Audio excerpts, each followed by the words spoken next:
السلام علیکم ناظرین، آپ دیکھ رہے ہیں لٹریچر اینڈ ہسٹری اور میں ہوں آپ کا میزبان عزیر عابد۔ ناظرین، جدری ماجد کی یہ سیریز جاری ہے۔ آج اس متعلق 22 ایپیسوڈ میں ہم مزید جدری ماجد کے بارے میں ویورز، جدری ماجد کا جو سب سے اہم پورشن تھا یعنی جدری ماجد کے قوانین، وہ ہم کور کر چکے ہیں۔ اس کے بعد جو فلاسافیکل کیٹیگریز تھی وہ بھی ہم کور کر چکے ہیں، اور جدری ماجد کا لاسٹ پورشن ابھی باقی ہے جو ہمیں کور کرنا ہے، وہ ہے جدری ماجد کا علم کا نظریہ۔ جدری ماجد علم حاصل کرنے کا جو پروسیس ہے، انسان سماج میں رہتا ہے اور کیسے مختلف چیزوں کو سمجھتا ہے اور یہ سارا پروسیس کیسے ہوتا ہے، اس متعلق جدری ماجد کا کیا خیال ہے، اس متعلق ابھی ہمیں لاسٹ پورشن میں باتیں کرنی ہیں۔ تو آج ہم اس متعلق کی باتیں کریں گے، اور آج ہمارا جو ٹاپک ہوگا جدری ماجد کے علم کے نظریے میں سے جو اس کا سب ٹائٹل ہوگا وہ ہوگا ظاہر اور باطن کیا ہے، یعنی اسینس اینڈ اپیرنس کیا ہے۔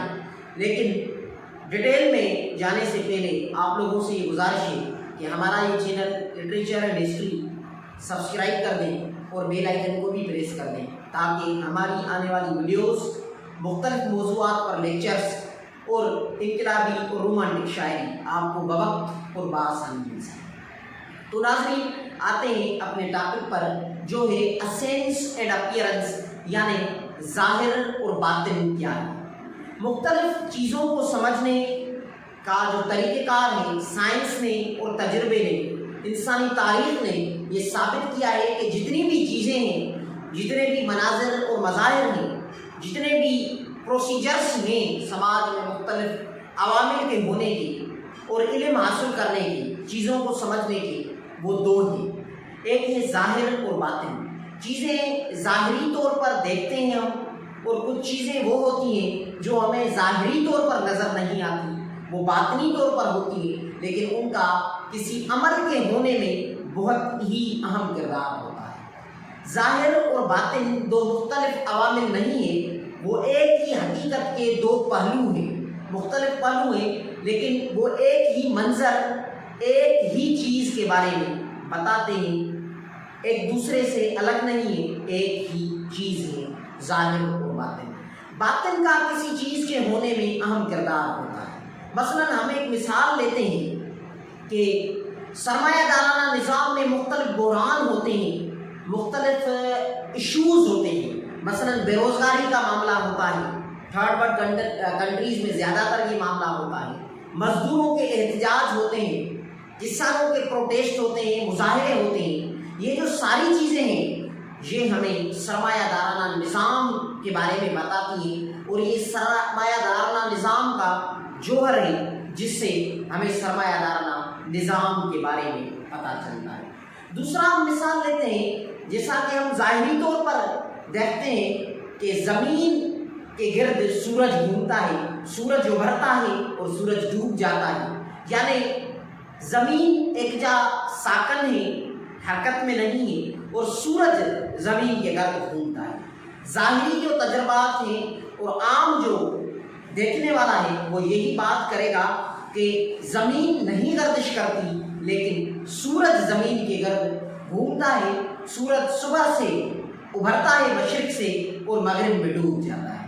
لیکن سائنس نے اور علم نے یہ ثابت کیا ہے، سائنسدانوں نے یہ بہت ہی کلیئرلی بات کی ہے۔ سب سے پہلے گلیلو نے یہ بات کی تھی، اور اس سے بعد سائنس یہ مانتی ہے کہ سورج زمین کے گرد نہیں گھومتا، لیکن زمین سورج کے گرد گھومتی ہے۔ زمین اپنے گرد روٹیٹ کرتی ہے، جس وجہ سے دن اور رات ہوتے ہیں، اور زمین سورج کے گرد گھومتی ہے، جس وجہ سے مختلف موسم جو ہیں، مختلف سیزنز جو ہیں وہ تبدیل ہوتے ہیں۔ تو یہ جو چیز ہے، ظاہری طور پر ہم ایک چیز دیکھتے ہیں، لیکن باطنی طور پر حقیقت کچھ اور ہوتی ہے۔ تو اس مثال سے ہمیں پتہ لگتا ہے کہ باطنی جو پہلو ہے کبھی کبھار وہ بہت اہم ہوتا ہے، لوگوں کو ایسا نہیں لگتا۔ علم کے بارے میں، سماج اور فطرت کی جو تبدیلیاں ہیں اس بارے میں بھی یہی بات ہے کہ بہت بار ایسا ہوتا ہے کہ مختلف چیزیں ہو رہی ہوتی ہیں لیکن ہمیں ان کا پتہ نہیں ہوتا، یعنی وہ باطن میں ہوتی ہیں، ان کا ظاہری پہلو کچھ اور ہوتا ہے۔ یعنی اس مثال سے یہ پتہ لگا کہ کبھی کبھار باطنی پہلو اہم ہے، لیکن ایک اور بات میں کلیئر کرنی چاہیے کہ کبھی کبھار مابعد طبیعیاتی جو فلسفی ہیں جن کا ہم ڈیٹیل میں ذکر کر چکے ہیں کہ وہ کون ہوتے ہیں، مابعد طبیعیاتی یہ سمجھتے ہیں اور وہ اس حقیقت کو بہت ہی غلط انداز سے پیش کرتے ہیں۔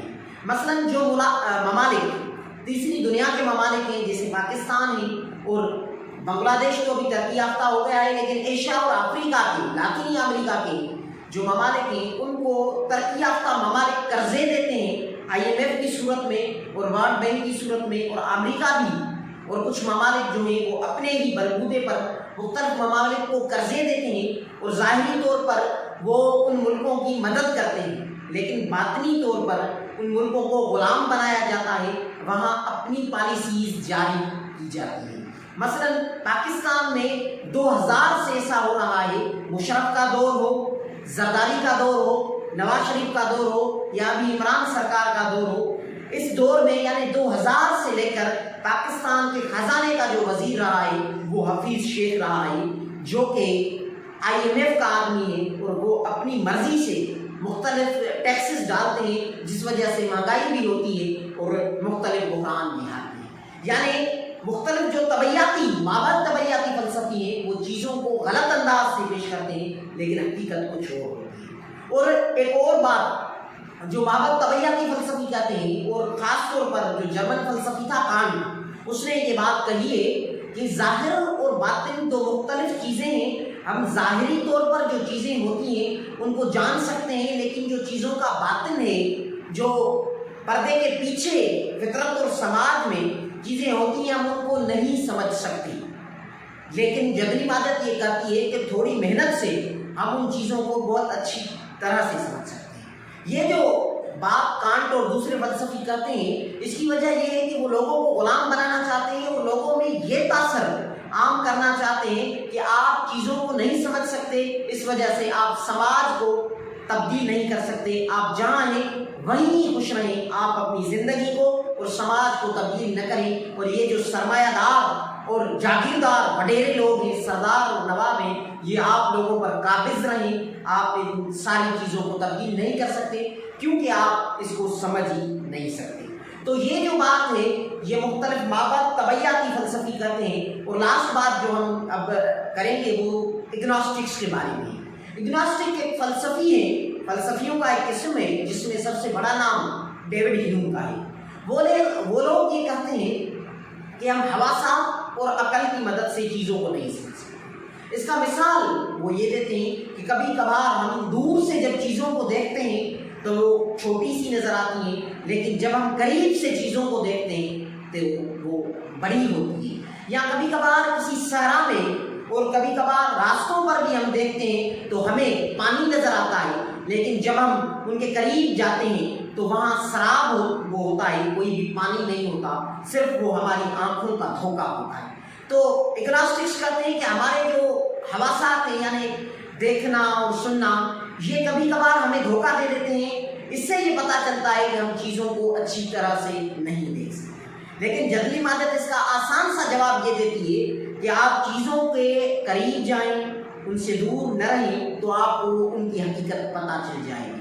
یعنی اگر آپ کہتے ہیں کہ چیزیں جو ہیں وہ چھوٹی ہیں تو آپ ان کے قریب جائیں، پتہ لگ جائے گا کہ وہ چیزیں چھوٹی ہیں یا بڑی ہیں۔ یعنی انسانی جو حواسات ہیں وہ دھوکے نہیں دیتے، ان کو آزمانے اور ان کے طریقہ کار میں فرق کرنے کی ضرورت ہے تو ہم ان چیزوں کو اچھی طرح سے سمجھ سکتے ہیں۔ تو یہ تھا جدلی مادیت کا علم کا نظریہ، جس میں آج ہم نے ظاہر اور باطن کیا ہے اس بارے میں، مابعد طبیعیاتی، خیال پرست اور اگنوسٹکس کیا کہتے ہیں یہ ہم نے بات کر لی، جو ان کے مختلف مفروضے ہیں وہ کیا کہتے ہیں اور جدلی مادیت ان کا کیا جواب دیتی ہے۔ یہ آج کے اس ویڈیو میں ہم نے کور کر لیا۔ ملتے ہیں اگلی قسط۔